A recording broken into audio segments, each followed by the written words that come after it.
Hello, welcome back to my channel. In today's video, I'm gonna talk about my 4 months on tea update, and I'm excited.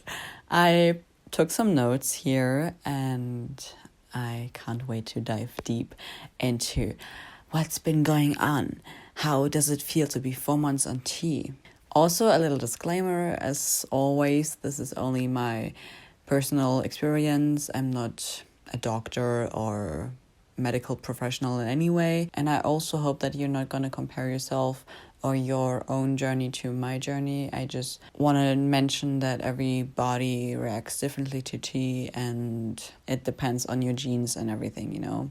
Okay, now I can start with the actual video. I first wanted to mention that I changed the dosage of the tea gel that I take. At first, I had these little tiny bags of testosterone gel that I put on my skin, and now I am on testo gel that is in this bottle. I mean, I also asked if I can switch to this one, because then I don't waste so much plastic, and I just wanted to try this one out, and so far it's been really good. I think this one is a little bit liquid tea, like more liquid in a way. And also sometimes it leaves like a little bit of like residue or dry white flakes, which is not ideal for me. But I like that this one is more liquid, and I feel like it dries faster sometimes. First, I'm gonna talk about my mental changes and how I'm feeling being 4 months on tea, and then I will talk about my body changes and my voice, and then at the end I will review kind of if I made the right decision or how I'm feeling with the decision and everything like that. In the month of September, I started to notice some mental changes that were not so positive, so I'm gonna talk about mental health issues in this chapter. I experienced depression, and I think it had to do something with that I'm on tea, but I also had it when I was not on tea, so it might have encouraged this episode to come up, or maybe not. Like, I don't really know if it really had much to do with that, but I just wanted to mention that because it is a common side effect. I also noticed that I'm less patient, and I'm more easily frustrated, and I remember that from my first puberty, that I was really frustrated and impatient because I've grown as a person. I have more knowledge about myself and everything like that. It's way more easier to deal with that than it was before, in my first puberty. It's really healing to be there for myself in the second puberty, which is for me and not against me. Then another point is that I am passive aggressive sometimes, and again, that is also something that I experienced in my first puberty. And in general, I can be a really moody person sometimes when I don't have enough resting time.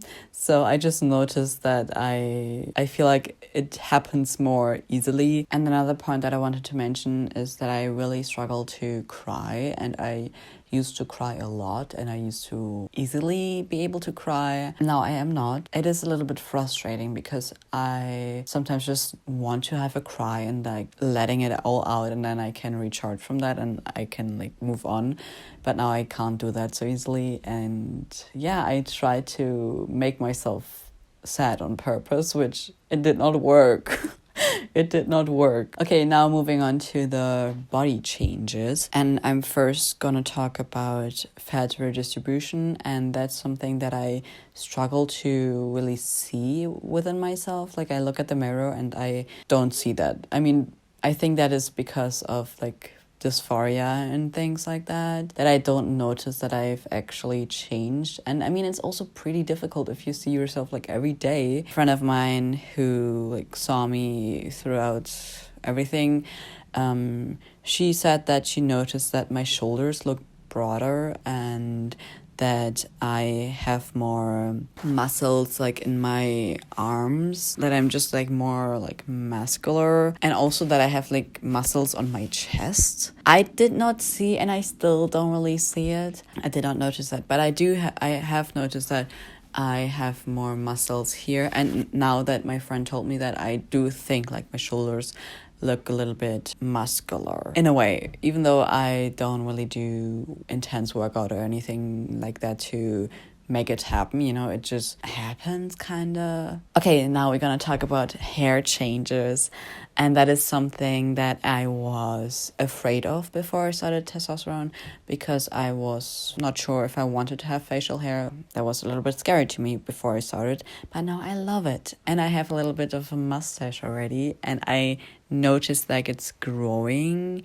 I mean, you don't see it from afar, but it is there. And I have like a few tiny hairs here. The hair is still really bright and you don't see it. I mean, here there are a few that are a little bit darker. I also noticed that I have more leg hair. I also have leg hair in like areas where I had no leg hair before. I noticed that especially in this month, my hair is getting darker and thicker. My leg hair, for example, which of course, like all these like hair related things, it really depends on your genetic things and like how hairy you are or were before. I also noticed that I have like stomach hair on my shoulders, a little bit of hair, and it is really nice. It feels really nice. I really didn't think I would feel so much gender euphoria from growing hair in places I didn't grow them before.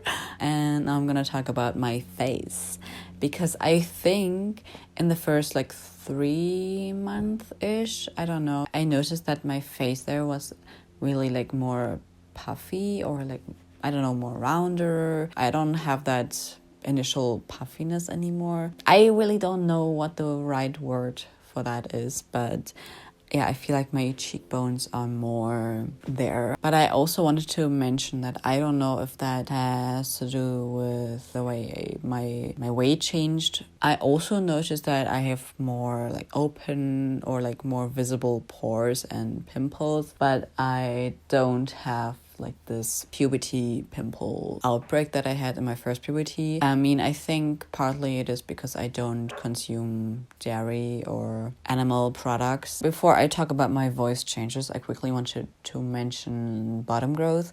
So trigger warning, content warning, if you don't want to hear about that, switch to the voice changes. I have not experienced any growing pain or like this feeling that there's something happening. Like physically, I haven't felt that, and I honestly don't know if it has grown. It might have. I don't know if my voice has changed in the last month, but I have noticed that I had my first full-on voice crack. It goes off from like 7 a.m. till 12 p.m. 12 p.m. Like, hello? I don't want to have the pressure. I don't want to have the pressure.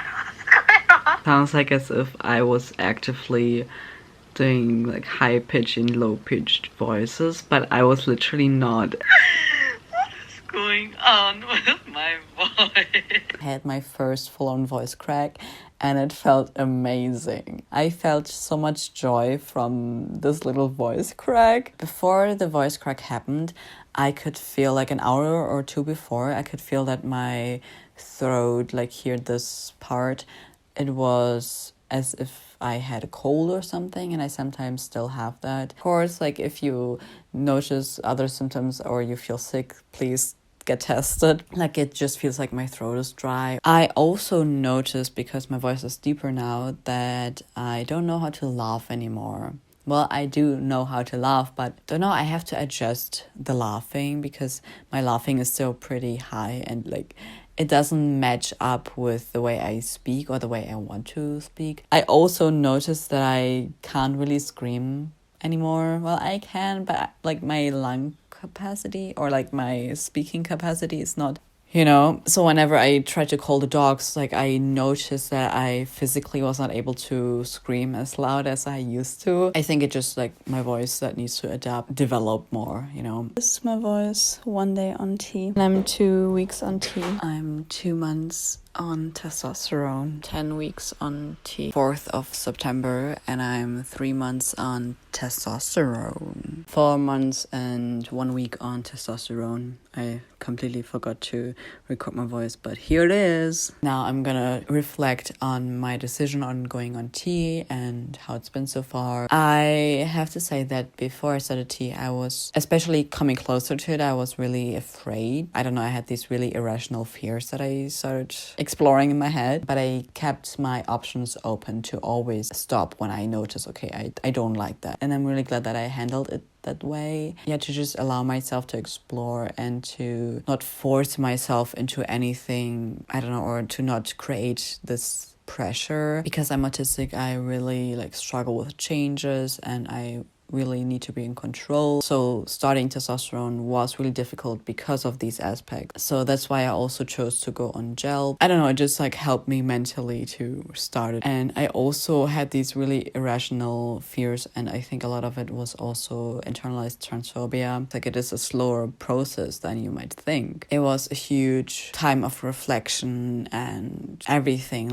mentally preparing myself and everything, allowing myself to have my options open and to tell myself actively, hey, you can always stop. Even though I do not want to stop, for me, it mentally helps me to not feel trapped or whatever, I just wanted to mention that I had doubts before I started, because some people do have doubts or fears before or during it even, that is totally valid. And I just want to kind of let it be normalized to reflect on what you want and everything like that, To sum it up, it was the right decision. I am still really happy with it. For now, I really enjoy it. I feel really good in my body, and I am really, really glad that I started this process. I hope this was valuable information for you. I remember before I started, I was just watching everything out there. Give yourself a break. Give yourself a break. It will be alright. That is everything that I wanted to share about my 4 months on tea journey. I hope you liked this video, and if so, you know what to do. And we'll see each other next time.